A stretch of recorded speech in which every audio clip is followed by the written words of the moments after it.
was a real back and forth about who would be on this mission, who wouldn't be on this mission. The Dirty Dozen obviously came to mind. Everybody has a good reason to hate everybody else. I mean, it's definitely got that, gathering together these kind of misfits. A bunch of our favorite characters, many of whom have never been on screen together, but who all find themselves at the end of the world for one reason or another. And so getting Tormund back in the picture, the Hound and John and Barrick and Jorah, it's a fun group. The sequence had been so well conceived on a visual level by Alan and his team. To do that with hundreds of people and weather and visual effects and fire with lots of moving parts and still have that sense of artistry about it, it takes a different level of directing. 3, 2, 1. Our story is 7 guys on a rock being attacked by whites and trying to tell a clear story of, your task is to defend a perimeter, and as you lose, your perimeter is going to fall back, and how do you kind of hold order against just pure chaos? It's, hurting kittens. It's, you can't see anything except people whacking each other, and it takes some effort to talk to the cast to sort of say, no, the story is, here's a line, and we have to show that it's not being broken or that it is being broken. It was important to create a situation where I'm hoping the audience will think that one of our beloved characters is going to die. I mean, we wrote it and we were watching it, and I was like, holy shit, Tormund's gonna die. But somehow, he managed to override my rational brain and make me think that Tormund was gonna die. No matter how great your visual effects are or your art department and everything, there's just nothing quite like the real thing if you can find it. Iceland exists, and it's real, and it's cold as hell, and it's beautiful, and there's just nothing like having that reality on screen. It doesn't look like anywhere else. Half the time, it doesn't even look real, and I worry that people are gonna think the blues of those glaciers are some kind of cheap special effect. The more spectacular looking it is, the more difficult it is to shoot there. I think there's a sort of kick-bollock scrambleness to filming out here, where you have such limited daylight and you have conditions which are like this or worse. It just gives it a sense of reality, In the world of Thrones, it's great coming to these landscapes that just really kind of arc back in time and take you to something very, very brutal and barren. There's an extent to which nothing ever surprises you on this job anymore, but this, you still can't help but be impressed by this. I mean, it's nuts. You can't get to this location without literally monster jeeps. It's a hell of a way to go to work.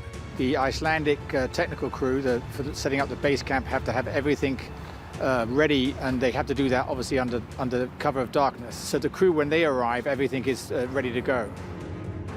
When we're shooting on the glacier, everyone's got the crampons strapped onto their boots because otherwise you'll slip, and even with the crampons, we had a bunch of guys falling and banging themselves up, but luckily no major injuries this year.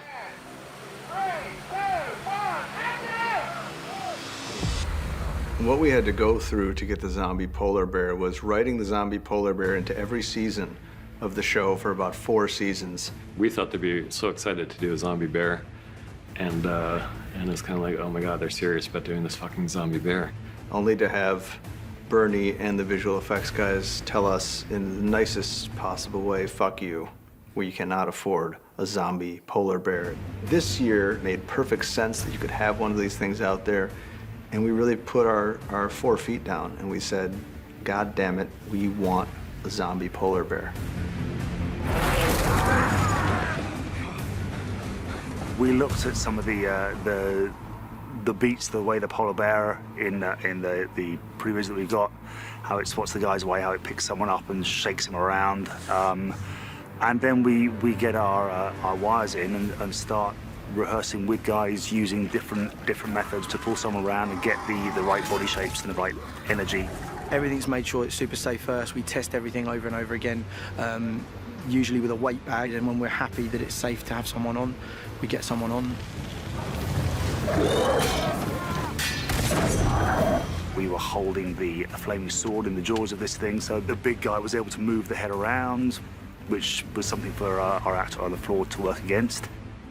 I've never really worked with this ping pong ball thing and pretend that's a bear, and I've had people going, oh, when I'll come towards you, I'm a bear. No, you're not. Your name's Toby.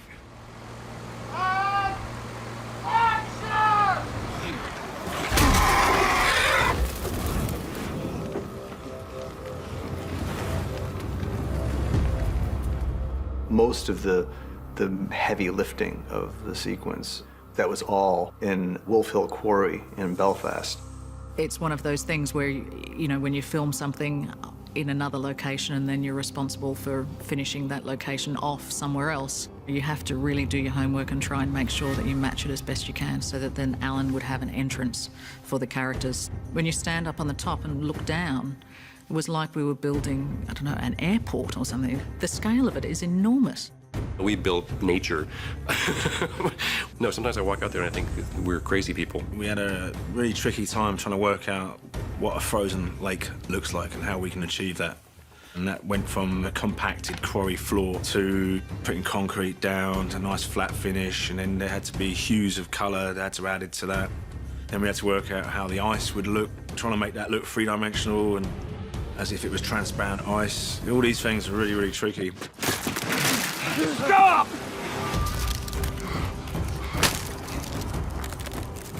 We paint the cliffs a little bit, and then we snow the cliffs a lot. 3,500 bags of snow through 6 machines with 15 guys. We're constantly redressing it and adding to it, and every day we have to scrape it off and start again the next day. And yeah, it's full on.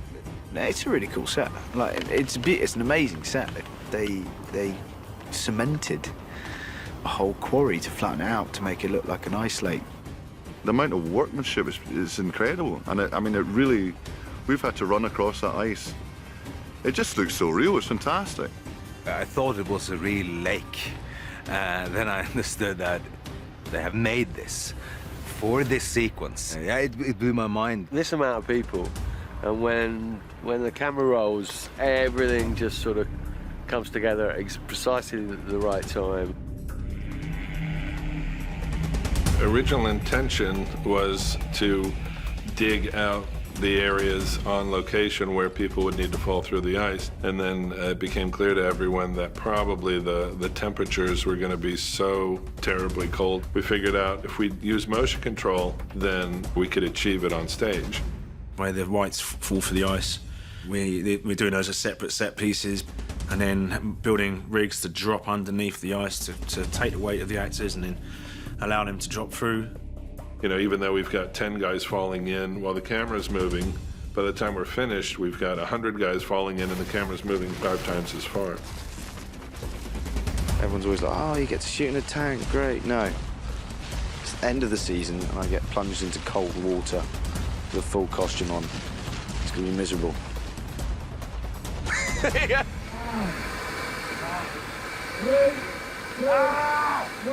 When you're in the middle of a fight, you need to have all your adrenaline on a maximum. So I had to be pumped up and ready in 5 to 10 seconds and then calm the fuck down very fast. You've got to loosen up. You've got to be ready for a fight. With a big Norwegian, and we're both looking at you. Ah! Ah! Ah! Even the extras are so into it. They're you're, ah!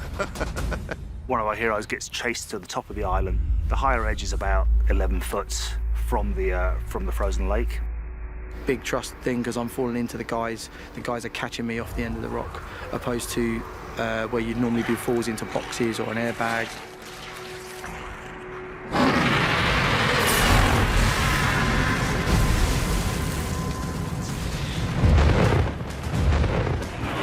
Well, it's funny how times have changed. In season 2, the dragon was riding on Danny's shoulder, and now Danny's riding on the dragon's shoulder. And when Danny gets on and off the dragon, it's sort of like wheeling up the stairs to a 747. We've modeled the dragon and then laser cut this full-scale giant piece of polystyrene to create a section of the dragon's back that is living on the island at the frozen lake. I've got a bit of climbing to do on that contraption with a person on my shoulder. I just hope I can do it. Well, I've never flown a dragon before. I'm sure we'll be fine. Just hang on. This year, things are a little bit beefier. We have a bigger motion base. We have a bigger buck. It's a lot harder, especially for Amelia. It's one thing to act in a room with somebody and to draw on your considerable resources as an actor. It's another thing to have a situation that's supposed to incorporate the same level of emotion, but You're in the most artificial environment you can possibly imagine. It's the opposite of walking in costume through Iceland. You know, the harder the challenge, the more I relish it. But this really, you're like, can I just even maybe have like, you know, like a screen with like clouds or something? Like, I've never flown on a dragon. And to just harness that power, can you even imagine? The fire column slicing the ice, we wanted to make sure that it looked like a cutting torch, and it's exploding the ice, atomizing the ice immediately.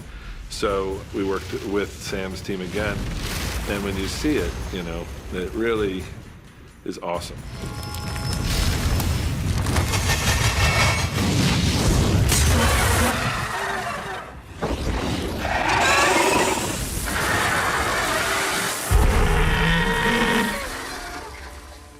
We knew that the Night King would see and seize this opportunity, and like to think that when the dragon dies, that it's kind of a nice 1-2 punch, because on the one hand, you're just seeing the horror of one of these the three only unique, amazing beings like this in the world, going under the water and not coming up again, and you're processing that. And then you're processing something that's even worse, which is when it comes back out from under the water again. The eyes of the White Walkers and the Whites have been such a prominent feature of the show, and a lot of work has gone into the specifics of how the eyes look, and to see that hopefully iconic image at this point blown up to the size of a beach ball, that seemed like it was an inherently crowd-pleasingly oh shit moment for everybody.